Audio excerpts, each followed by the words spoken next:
Димаш Ахмедович, мы знаем, что вы пережили нелегкое время после Да. декабря 1986 года, когда Так. вы были практически изолированы. Скажите, кого бы из своих близких друзей вы бы могли особенно отметить, кто оказал вам поддержку в такой Ой, их там трудно перечислить, их очень много было. Хотя я был изолирован, но все-таки они ко мне пробивались, поддерживали меня, значит, подчеркивали мою невинность, мою правоту, отмечали мои заслуги. Так что трудно было все-таки закрыть, изолировать меня. Я их могу трудно перечислить, их очень много было.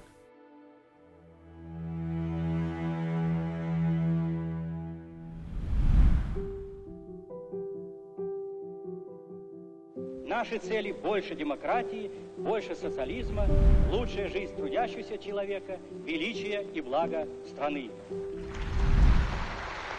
Не была исключением и пресс-конференция первого секретаря ЦК Компартии Казахстана Геннадия Васильевича Колбина.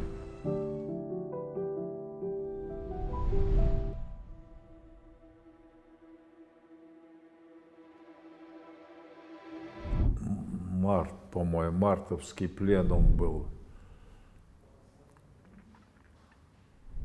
1987 года. Он уже на пенсии, снят, как говорится, с работы.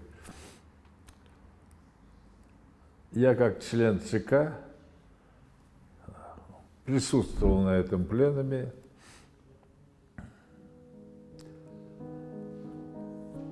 Мне дали слово, я пошел к трибуне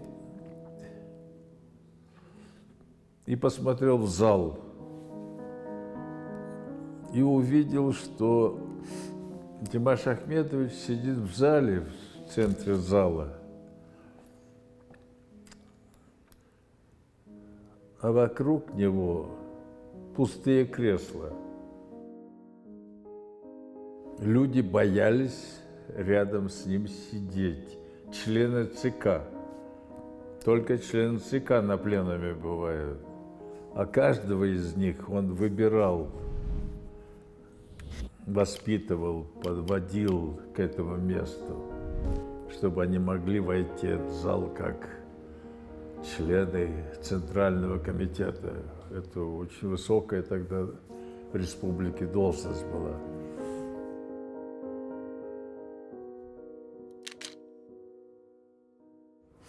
А здесь, когда его сняли, он уже без власти.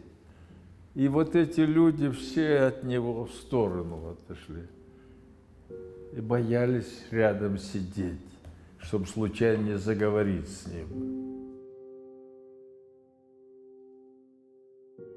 И тогда я сказал, что с вами случилось, товарищи? Каждого из вас я знаю, каждого из вас он поднимал, а сейчас вы вот так к нему относитесь. И спустился, прошел не на свое место, пошел туда и сел рядом с Димашем Ахмедовичем. Вот этим поступком я горжусь до сих пор, потому что человек, особенно если он мужского пола, он должен однажды показать самое главное качество человека, мужчины, не предавать своего учителя, не предавать друга, просто честного человека, вот так.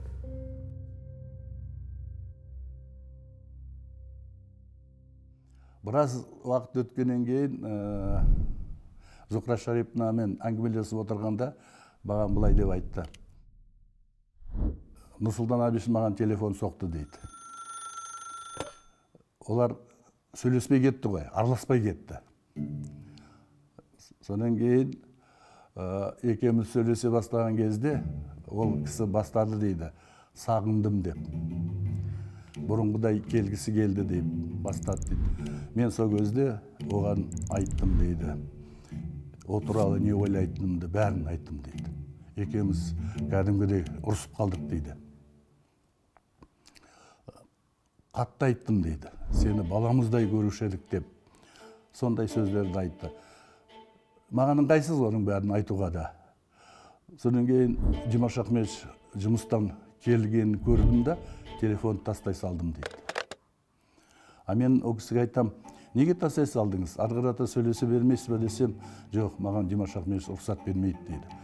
Маған о кісі туралы айта бастап, сам ол айтады дейді, қой деп айтады. Ол жас қой, қызылшыққа салынды, кішкене қателік кеткен шығар деп, оны өстіп Зұлқар Шариповнаға сөйлеткіздірмейтін. Өзі де онша мән бермегенсіп, іштей ішінен ренжіген шығар, ол ренжігенін көрсеткен жоқ Димаш Ахметович.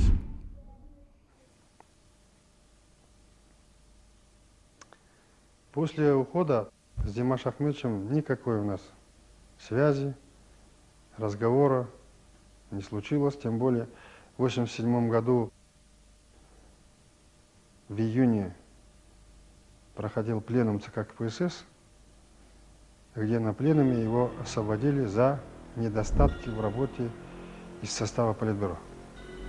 500 человек членов ЦК сидят. Председатель Верховного Совета сидит Мукашев, я сижу, Камалетдинов, Миндыбаев. Кунаев вышел на трибуну, говорит: Михаил Сергеевич, вот эту молодежь подняли вот эти 4, особенно Назарбаев. Ты знаешь, не ожидал я никогда в жизни.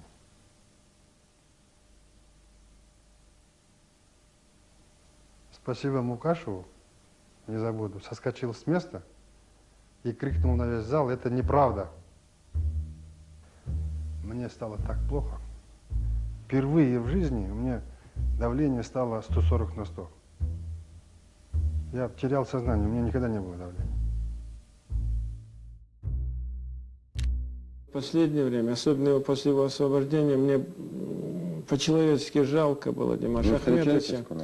Нет, вот с тех пор, как он перестал быть членом ЦК и депутатом, не встречаюсь, но мне странное отношение большинства людей к нему, потому что он сидел в одиночестве.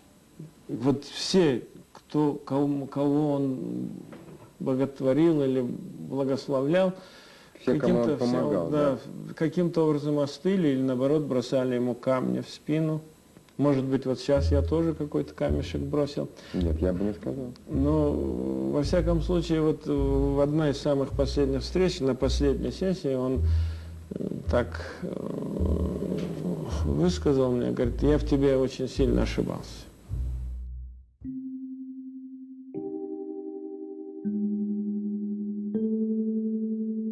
Вот после 86-го года все это было нечестно, да? Вот, не, ну очень... трудные дни. Вот какие-то эмоции, не знаю, раздражение. Нет, вот зачастую все полностью он в себе переживал. Он очень был сдержанный человек. Все это шло, это было видно, что он очень тяжело переживает, но он этому не давал выхода, не давал повода. Никакого жуткого раздражения там или психоза, ничего не было. Я к нему, когда приходишь утром, он говорит: ну что, сегодня плохого в газетах про нас написали? Везде очередь нельзя. Там за мясом, Хорошо, товарищи, я улавливаю ваше настроение и к чему оно относится. Чтобы не допустить развала Союза и партии, мы предлагаем незамедлительно решить вопрос о суверенитете республики. Хочу подчеркнуть, нет единого государства 11 государств. Есть содружество 11 независимых государств.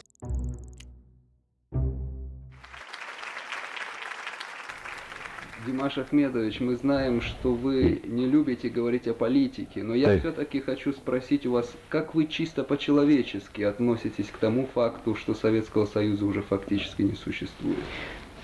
Я на этот вопрос пока не буду отвечать. Придет время, жизнь покажет, к чему это все привело. Я сейчас воздерживаюсь.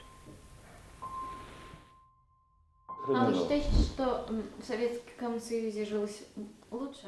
В Советском Союзе простому человеку жилось, естественно, лучше, потому что у него было бесплатное образование, бесплатное здравоохранение, бесплатное высшее образование. В конце концов, в очереди на квартиру он мог получить и квартиру бесплатно. То есть у него была уверенность в завтрашнем дне. В Советском Союзе была проклятая безнадежность. И это действовало страшно. На меня лично, я чувствительный человек очень, но на меня действовало. Вот представьте вот эту жару, расплавленный асфальт, пустые улицы, так выглядела Алма-Ата. Никаких летних площадок, никаких милейших кафе, никаких прекрасных торгово-развлекательных центров. Пустыня раскаленная, беспросветность, безнадега. Я особое значение придаю деятельности Брежнева. Этот период был самый содержательный, самый хороший период в моем понимании жизни советского народа. На этот период был назван Горбачевым, его окружением, периодом застоя. Проблемы в развитии страны нарастали быстрее, чем решались. В жизни общества начали проступать застойные явления. Но данные теперь подтверждают, что никакого застоя не было. Страна развивалась по своим темпам больше, чем любой капиталистический строй. Даже по темпам развития опережала капиталистические страны. Это просто была клевета на Брежнева. Кунаев очень сильно защищает застой Брежнева, да? Думаете, чисто из-за того, что он его друг? Здесь не только друг, Кунаев защищает не только Брежнева, Кунаев защищает себя, потому что его годы его свершений, и там невозможно оторвать от Брежнева, дискредитировать Брежнева, дискредитировать себя. Все, что, обесценить все, что сделал Брежнев, это значит обесценить все, что сделал ты сам. И тут опять же две правды. У него своя правда, он может как там, обращаться к одним цифрам, да, он будет говорить там, о том, как рос там, процент производства, да, как росло сельское хозяйство, как росло социально-бытовое там, обеспечение населения, сколько квартир строилось, да, материальное благосостояние народа улучшалось. Да, и вот эти цифры, они же будут правдивыми, мы никуда от них не денемся, это действительно будет так, да, и он показывает, что никакого там застоя не было, он говорит. Это просто была клевета на Брежнева. Но когда люди говорят, там, специалисты, экономисты говорят о застое, они имеют же немножко другое. Они имеют в виду не то, что там, Советский Союз перестал развиваться, а то, что Советский Союз там, отстал в каких-то областях, отраслях, да, критически важных. Там ту же компьютерную революцию прохлопали, да? I'd like to let Macintosh speak for itself. We could rename the thing Microsoft Window.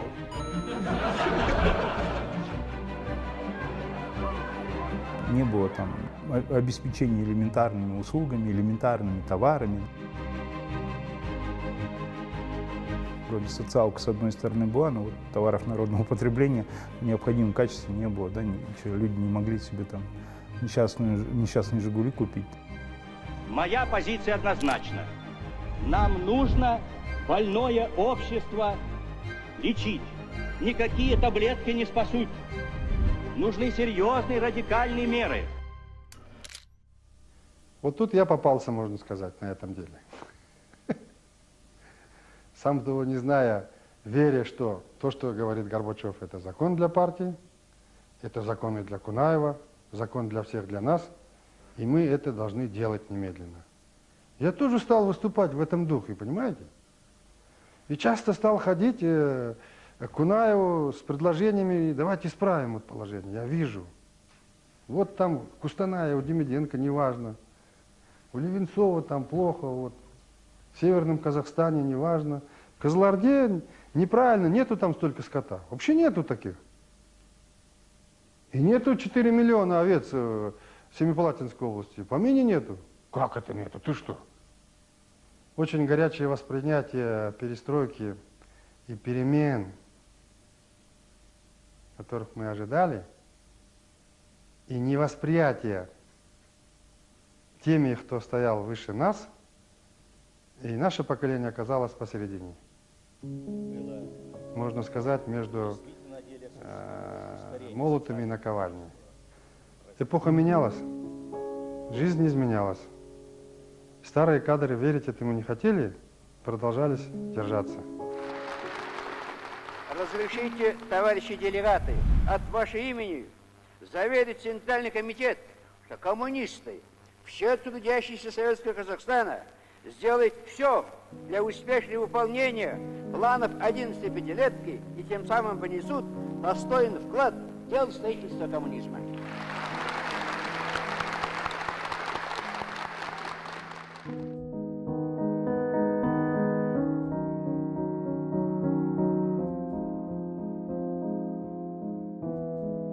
Они сформировались, Кунаев, люди его поколения, в 30-е годы, кто-то раньше, в 20-е, кто-то чуть позже, но тем не менее, они сформировались в то время, когда все-таки было гораздо меньше скепсиса по отношению к советской власти. Вот уже более поздние функционеры, позднесоветские люди, те, кто родился в 50-е, 60-е, 70-е, вырос при Брежневе, они уже на это все смотрели с очень большой долей скепсиса, иронии. И, честно говоря, уже, опять-таки, об этом говорят источники, мемуары, такой вот, понимаете, безраздельной, такой искренней веры вот в эти высокие идеалы уже не было у позднесоветских людей. Но она была у людей кунаевского поколения, понимаете. Для него это много значило. Все эти стройки, индустриализация 30-х годов, да, все вот эти планы, да, развития Казахстана, понимаете, он в это искренне верил, он над этим очень много работал. И, конечно, я думаю, для него это персонально сильный удар был, как и для всех людей его поколения. Ведь 80-е годы, об этом тоже вспоминают очевидцы, было много таких неожиданных смертей, у людей случались инфаркты, люди заболевали, кто-то даже стрелялся, потому что распад Советского Союза и воцарившийся хаос для многих людей был совершеннейшим шоком.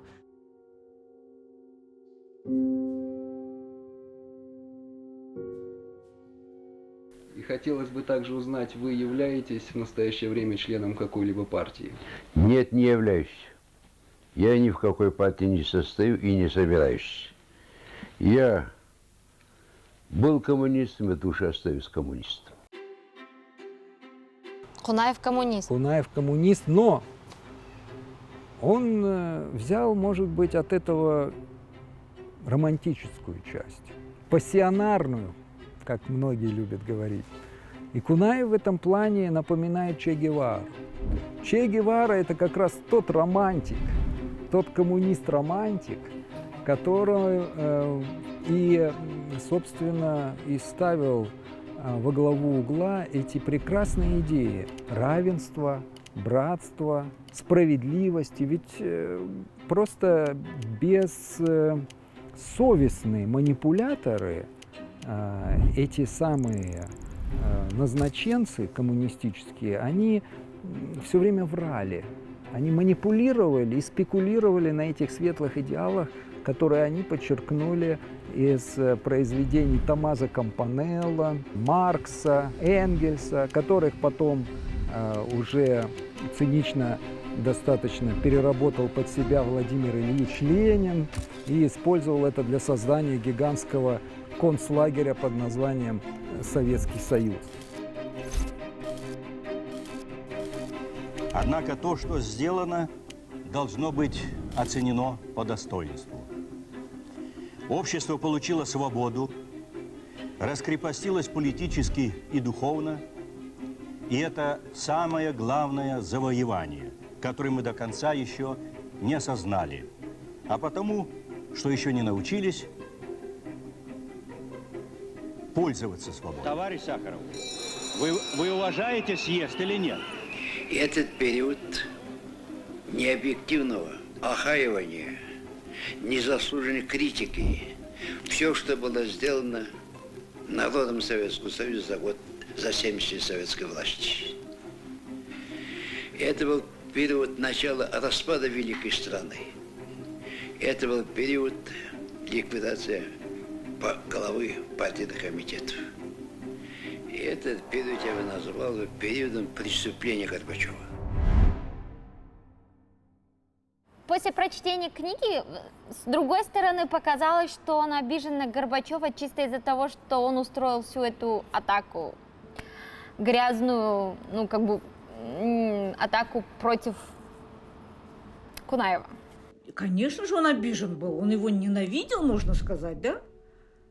Ну, потому что, получается, он поставил крест на всем том, что составляло смысл жизни самого Кунаева. Конечно же, то есть это не просто была старая гвардия, то есть Горбачев же был один из них. Я думаю, сама форма его поразила. Отношения, то есть он же человек формы, то есть он всегда держал лицо, Кунаев. И он всегда какие-то ритуалы, ну, то есть ритуальные вещи он соблюдал. И в отношении него этот ритуал не был соблюден. То есть можно же было, да, вот как бы все говорили, но можно было его как бы с почетом проводить, с почетом назначить кого-то, да, то есть дать ему высказать слова на там, назидания какие-то. То есть вот это, конечно, уязвляло, я думаю, уязвило его больше всего. Вот эта форма, то есть он его вдруг просто за ненадобностью, как просто не то чтобы попросили, его просто ушли и ничего. Весь труд его жизни, весь смысл его жизни был абсолютно как бы нивелирован. Нивелирован, то есть то, во что он верил. То есть он до конца жизни остался верен марксизму, ленинизму, то есть советскому строю. И я думаю, что он с этим и умер. Не только для трудящейся нашей республики. Советский Казахстан – это детище ленинской национальной политики, блестящее воплощение торжества дружбы, братства и взаимопомощи всех народов Советского Союза. Наши успехи неотделимы от успехов народов-братьев. Вот почему наш праздник – это праздник не только казахского народа, но и всех народов великой советской страны.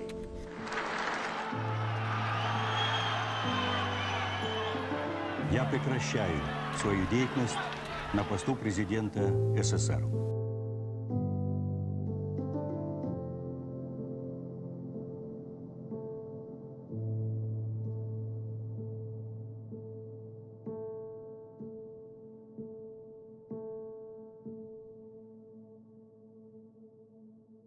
Мы должны быть абсолютно благодарны истории и судьбе, что все так получилось, что мы свободны. Это же прекрасно. Представьте, если бы сейчас был Советский Союз. Если вам... Кунаев хотел бы этого, я считаю. Ну, да, что ему еще оставалось делать? Он хороший человек, но он человек своего времени. И для него Советский Союз это был образ справедливости, справедливого общества. Ну, он космополит, понятно, но в плане он прям как будто бы, когда Родина, это для него Советский Союз. Ну, я не знаю. Я не знаю, потому что, допустим, есть книга Назарбаева «На пороге 21 века». Вот он, Нурсултан Абишевич не очень любил часто позитивно отзываться о Динмухамеду Ахмедовичу, но там есть такой момент, когда он говорит, мы как-то летели в самолете с Кунаевым, и он мне говорит, посмотри, как необъятна наша республика, как необъятна наша Родина, вот стали бы мы независимыми. Это Назарбаев рассказывает такой эпизод, да, допустим, которому, мне кажется, стоило ли ему придумывать, да, такой эпизод. Про Кунаева. Да, про Кунаева.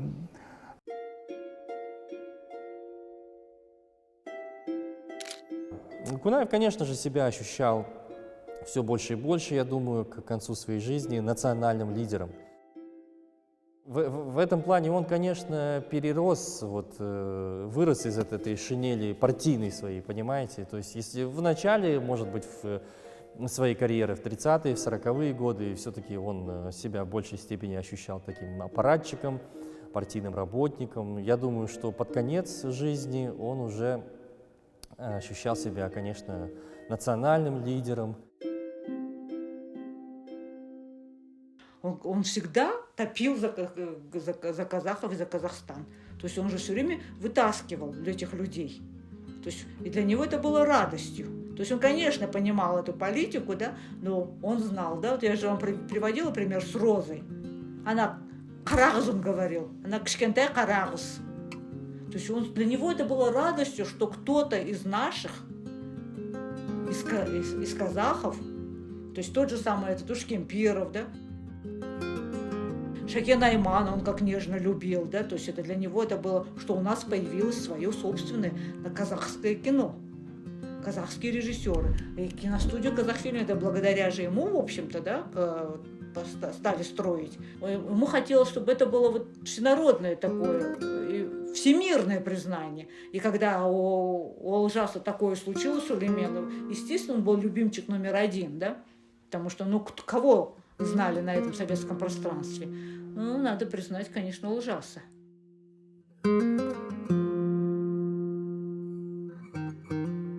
Мечта его, самая главная мечта его была, чтобы Казахстан был независимой страной. Но он говорил, это так тихо, потому что, не дай бог, Москва. А Москва, видите, вот, он всю жизнь, как говорится, с Москвой не то что воевал, но старался находить в этих сложных взаимоотношениях положительное решение для республики.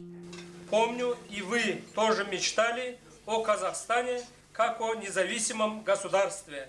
Мы смогли это осуществить. Еще раз поздравляю вас с юбилеем. Надеюсь на скорую встречу. С уважением, Нурсултан Назарбаев.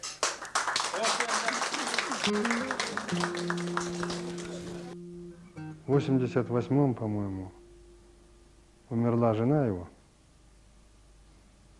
Я поехал домой.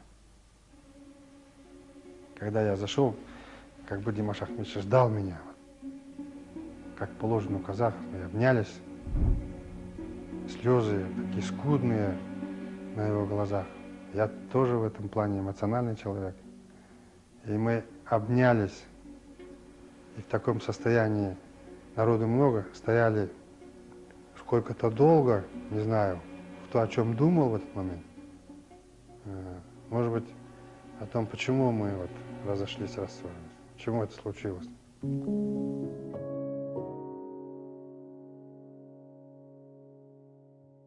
20 февраля 1993 года, я отлично помню этот день, позвонил Назарбаев и пригласил Димаша Ахметовича. И он мне говорит, ты меня повезешь. Я, естественно, пришел за его это. Тогда еще этого Понтиака не было, ему потом подарили. На Волге старые там все. И я его повез в ЦК. Он говорит, приедешь вот ровно, допустим, там это было где-то в 12 часов. То есть ни минутой позже, ни минутой раньше.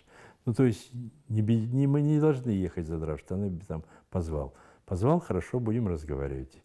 И я говорю, как вы будете с ним разговаривать? Мало ли там. Говорит, ну, говорит, будет претензии предъявлять, посмотрим, мы тоже есть что сказать. В общем, так вот он приехал, я там где-то без 5:12, ровно, спокойно, вот этому подъезду со стороны улицы Мира, Желтоксан. Там вход был на его, на 6-й этаж. Он поднялся, тут же выбежали милиционеры, помогли ему зайти, все. Я сидел в машине и ждал. Где-то минут 40, где-то вот, или больше, в общем. Потом он вышел, я тут же подъехал, машину открыл, его посадил, и сам еду, и думаю, ну как там, как вы поговорили? Он говорит, ну ничего, поговорили, нормально, в общем. Ну, были, конечно, друг другу претензии первые, потом все-таки Назарбаев сказал, не должно быть так, мы все-таки... Ну, у него в тот период уже он все-таки утвердился как первый руководитель, все, он уже не хотел никакой конфронтации, уже как бы вот Димашу Ахметовичу дать возможность, чтобы он уже, ну, с ним немножко себя свободно почувствовал, все-таки чувство человека, который долгое время был у Димаша Ахметовича именно его выдвиженцем, и на которого Димаш Ахметович так много, так сказать, надежд своих, да, он все-таки понимал это все, человеческое сердце есть же у человека и у руководителя, все. Естественно, он все-таки решил, вот, чтобы у них взаимоотношения наладились. Мы разговаривали обо всем, признали, что мы ошибались, и он, и я, и сказали, что мы не держим зла друг на друга. Но у Димаша Ахметовича вражды не было, он просто сожалел о том, что так, к сожалению, ситуация вышла. Даже когда вот Назарбаев когда начал одного другого там снимать, там, ну вот, потому что конкурентов там много было, сразу после того, когда он стал первым секретарем ЦК Компартии. На Камаледенова на пенсию отправил, там, Мендебаева убрал, там, такие вот были, те, сам же, с которыми, там, Аухадиева, там, короче, очень многих людей, которых, так сказать, могли бы там ему каким-то образом помешать или стать конкурентом, он их быстро поубирал. И Димаш говорил, ну дает, говорит, в один миг, говорит, буквально всех поубирал там. Ну, все равно он на него смотрел, как он Базденбала называл. Так, ну, разница в возрасте колоссальная. Но вот это тот день, когда у них как бы вот этот внутренний антагонизм, он как бы исчез, все. Ну, Димаш Миш просто желал, чтобы он исполнил ту мечту, которую он в фильме лелеял, чтобы Казахстан был настоящим, могучим, независимым государством.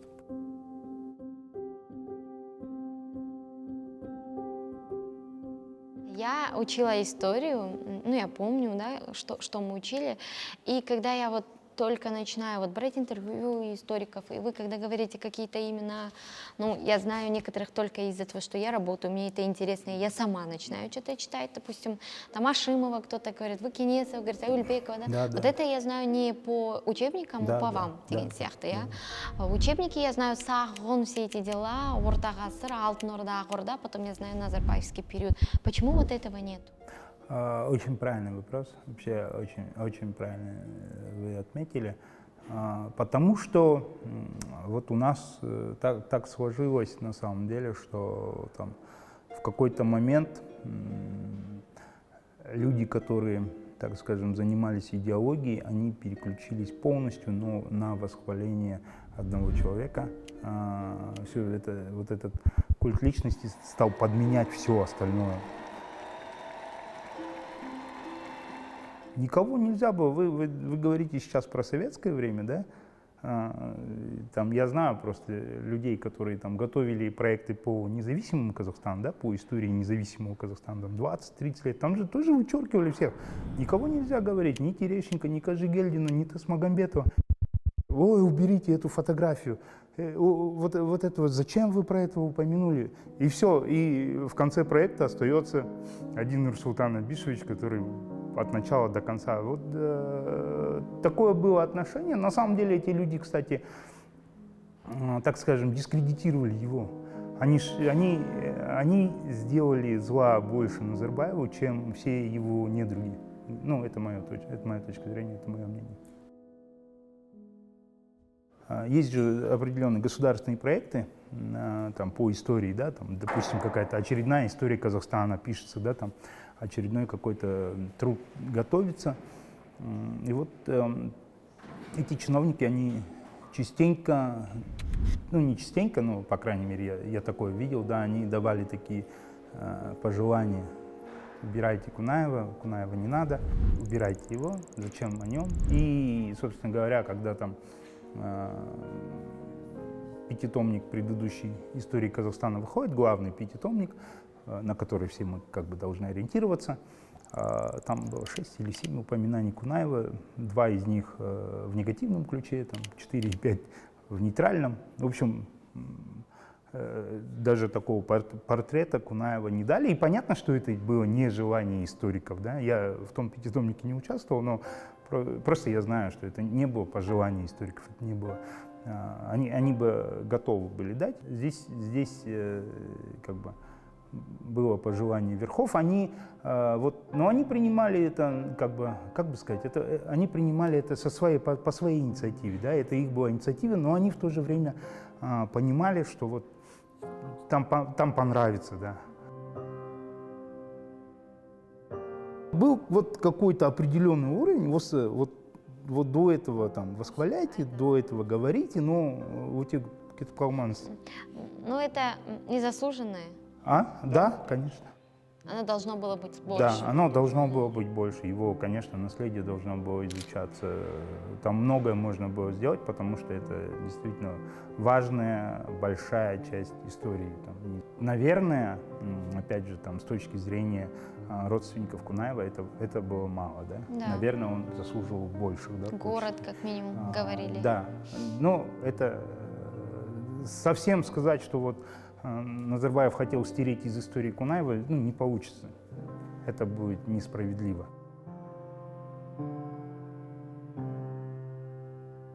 Гордость мы всю жизнь испытываем, а вот бремя мы несли тяжелый тот период времени. И вот, если честно говорить, вот даже эти последние 30 лет мы же тоже все время вот методично стараемся, вот я руководитель фонда Кунаева, то есть доказывать одно, другое, помещать, там, популяризировать имя его, все. И вот только сейчас, в этом году, вот Токаев как-то как бы открыл ворота, и вот теперь, ну нет, то есть наоборот, вдруг мы всем понадобились, каждый, так сказать, неделю нас дергают, и вот город Кунаев, как прям там целое самое Кунаев қаласында, там Жана тарихы баллада, там, в общем, интереснейшее, так сказать, вроде бы время начинается. Димаш ағамыз, өмір бойы елім, жерім, халқым аман болсын, жеткілікті болсын деп өтті. Бүгін мен сізге үлкен рахмет деп тұрмын. Сейчас Народная партия Казахстана, но она бывшая коммунистическая, то не так, правда, настоящая коммунистическая, но тем не менее, чтобы поднять свой имидж, они тут же подали в Маслихат города Алматы официальную бумагу с тем, чтобы дать имя Алматинского аэропорта имя Дина Мухаммеда Кунаева. Сейчас они это доводят. Где были они все в те времена? Ну, они были далеко.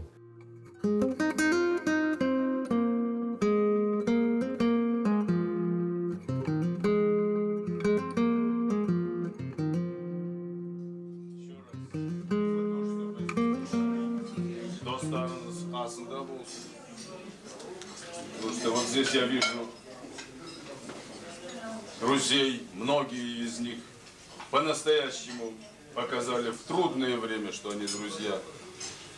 Люди, которые вместе с вами работали, поднимали Казахстан. Потом на них свалилась вот эта тягость. И они не сломались. И вот я счастлив видеть их рядом с вами сейчас в этот торжественный день. Те, которые сломались, те в этот дом не вошли и не войдут. И я хочу, чтобы вы вместе с ними увидели этот наш счастливый, независимый, свободный, достойный Казахстан, основы которого вы вместе все во главе с Димашем Ахмедовичем закладываете. За ваше здоровье.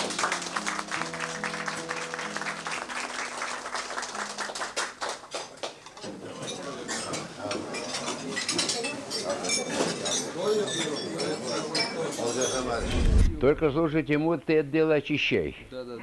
Где самый, может быть, я иногда слова глотаю, что этого не было.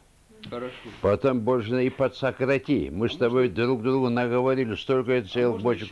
Пожалуйста. Димаш Ахмедович, так.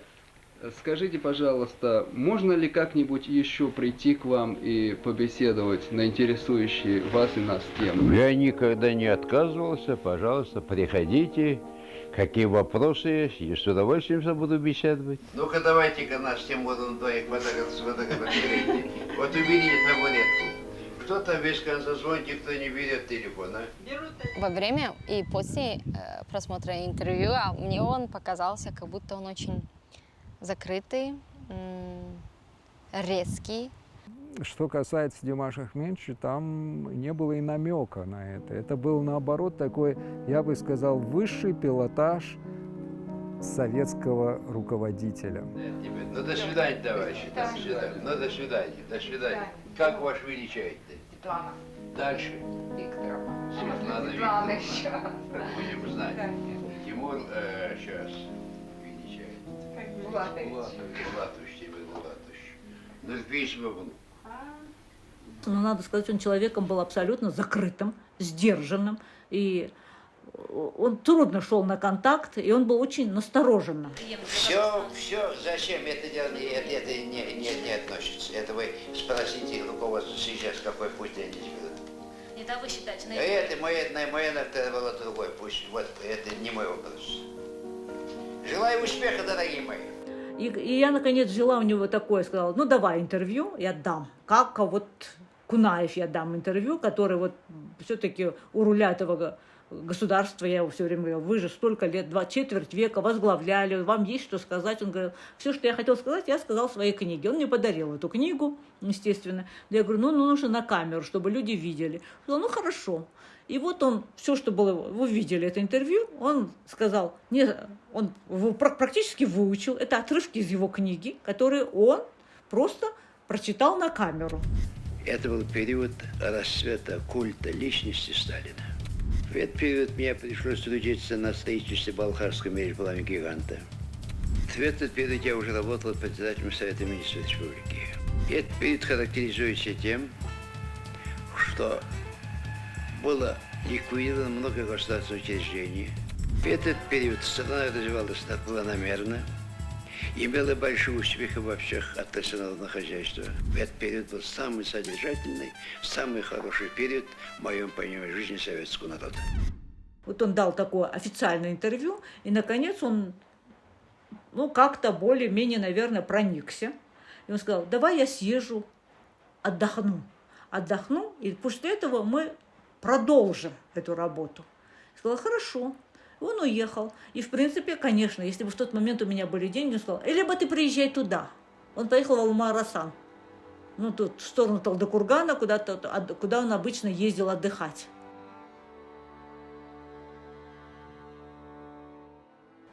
Поехать я туда не могла, денег не было.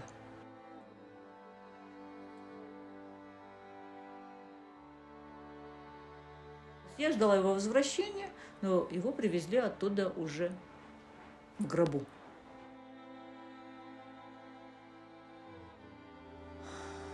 Он, конечно же, знал очень многие вещи, но он их унес с собой. То есть он знал все подноготную, он знал какие-то пружины. И я думаю, что он был очень опасен, поскольку доступ к нему был достаточно ограничен. Он был постоянно под наблюдением, он это тоже понимал, поэтому вел себя соответственно. У него был кумир по молодости и по юности, известнейший инженер, казах Мухамеджан Танышбаев. Он был руководителем, председателем был правительства Алла-Шардинского. Он дружил с его сыном Искандером. Он был знаменитый кинооператор у нас в Казахстане на Казахфильме. Он сам по себе очень такой известный своеобразный человек был, Искандер Танышбаев. Вот он его уговорил поехать в 1993 году на юбилей своего отца, 22 августа 1993 года. На воздухе было это торжество все, и там без тента, то есть сцена была без какого-то навеса или тента, и он 2 часа почти выступал, там находился под палящим солнцем. То есть вечером он поиграл немного в бильярд, они там вот как раз был этот Саша, его повар, он одновременно водитель. И на вот этой машине они туда приехали, Понтияк, да, и Булюков. И вскрикнул, когда лег там, я говорит, немного полежал, потом вскрикнул и все. Пытались его реанимировать, там все. То есть обширный инфаркт и все. Единственное, что они, когда там же никаких машин не было, ничего, они до Талдыкургана в этой машине везли тело Димаша Ахметовича, просто разложили сиденье, завернули в ковер. И вот они, когда ехали, где-то посередине, вдруг услышали такой выдох или вздох. И они тут же развернули, а это просто, видимо, воздух из организма вышел. В общем, они еще просмотрели, пытались еще раз что-то сделать, но уже ничего не было. А уже когда в Талдыкурган, там уже дали самолет, и его привезли уже сюда. 40 жыл Қазақстанның бірінші басшысы болып 30 жыл еңбек сіңірген, осы халықтың тұрмысын жақсарту, халықтың келешегін көп ойлаған ағамыз, құрметті Бимекең, менен сіздермен біздің бүгін кездесудің сәті түсті.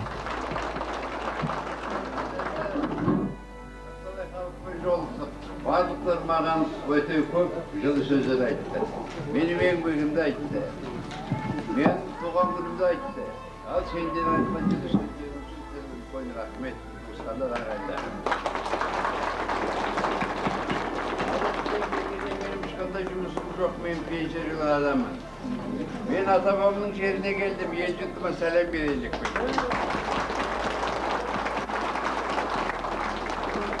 Adamızdan ben Kur'an okuttum.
Қонаев атамызға бір өткен аптада келіп, газон төседік. Әтсе мынандай болып тұрған. Мынаны көрдіңіз бе, мына жер ашық. Ашық газонды көргесіз бе, міне газон алып келді. Ана жерге газон төсейміз, ана жеріңізге де газон төсейміз. Мына орындықтар тұрған, соны біз қойғанбыз. Ол енді Дінмұхамед Ахметұлы Қонаев 43 қала соғып, мына какой-то бейтін келіп, бір халықтың адамы ғой бұл. Енді сол үшін келіп, міне бала-шағамен келіп жөндейміз. Сізге кім оған қаржы береді? Ешкім. Өз ақшаңызға? Газоннан барлығын өз ақшаңызға сатып алып, мынаны да анау, то есть газон нелерді... Оны не үшін істейсіз? Енді әшейін. Жұмыс шақты сол үшін жасаймыз деп. Жұмыс шақпаса... Қонаев атамызға ол менің чисто рахметім. Қонаев это фундамент Қазақстана. Отбасыңыз ба жүрген? Балаларыңызды алып келдіңіз ба? Міне 2 балам өткенде қызым келді. Мен де 7 бала-шағаның әкесімін. Балаларға не үшін керек бұл? Не үшін балалар келіп осындай... Бала көргенді жасайды дейді. Бала көргенді жасайды. Атың кім? Аянбек. Аянбек. Не істеп жатсың, Аянбек? Қонаев атамыздың папасы мен мамасын заборларын кейбір жерлері дұрыс болмаған, сол жерлерді арнайы бір затпен жамандарын кетіріп жатыр. Қазір тазалап жатсың? Иә, тазалап жатырмын. Содан кейін нерлерді аламыз да бояп, сөйтіп жуып, нөсеп арнайы әдемілеп қойып қоямыз. Неліктен істейсің оны сен? Неліктен дегенде Қонаев атамыздың бірлеттеген басын тазалап месе кеттік. Енді мамасы папасы болғаннан кейін мамасы папасы істеп кетсек те жатырмық. Молодец.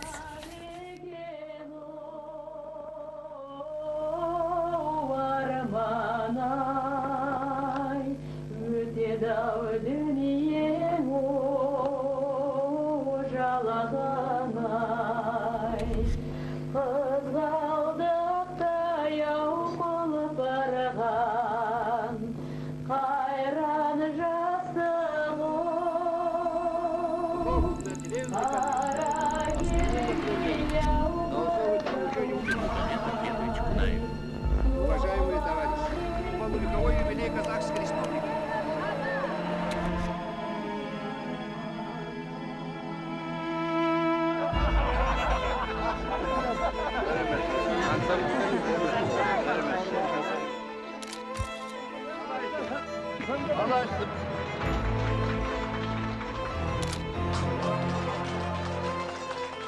Hayırlı olmadınız bana.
Елге деген тілегіңізді айта кетіңіз енді осы Ал елге мен тілегім елдің айтатыным мен, елдің тұрмысы жақсы болсын, абайлар көбейе берсін, бала-шағалар өсе берсін, бақытты болсын. Қазақтарда мақал бар.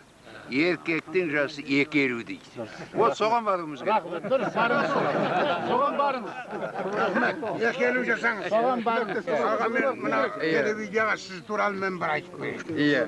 Мынау қазақ болғаны Абылай деген хан болған. Мен тарихшымын ғой. Иә. Сонда қазақ өмірінде 40 жыл бейбітшілік көріпті. Иә. Орысқа, қалмақта екеуіне бірдей дипломатия жасап, қазаққа бейбітшілік, тоқшылық әперді. Ал енді мына 20-шы ғасырда бізде не көрдік? 3 рет революция болды. 2 рет ашаршылық болды. 2 рет дүниежүзілік соғыс болды. 1 рет азамат соғысы болды. 2 қайта құру болды. Соның барлығына егер Горбачевтың 6 жылымен есептесек 60-70 жыл кетті. Сонда қазір 92 жыл. Қай уақытта біз тоқшылық көрдік? Жігіттер білесіңдер, 60 жыл мен 85 жылда Қазақстанды кім басқарды? Димаш Ахметұлы Қонаев аға. Сол уақытта бүйірлерің шығып, қарындарың тойды, киімдерің бүтінделді. Сондықтан біздің мінеки аруақ заттарымыз осы. Жаңағы 2 елу емес, бұл кісі 4 елу жасасын. Айтқаныңызға рахмет. Не болса да бірге жасасын.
Bir gün avrul, bir gün sağ, tabi almadım bağımday.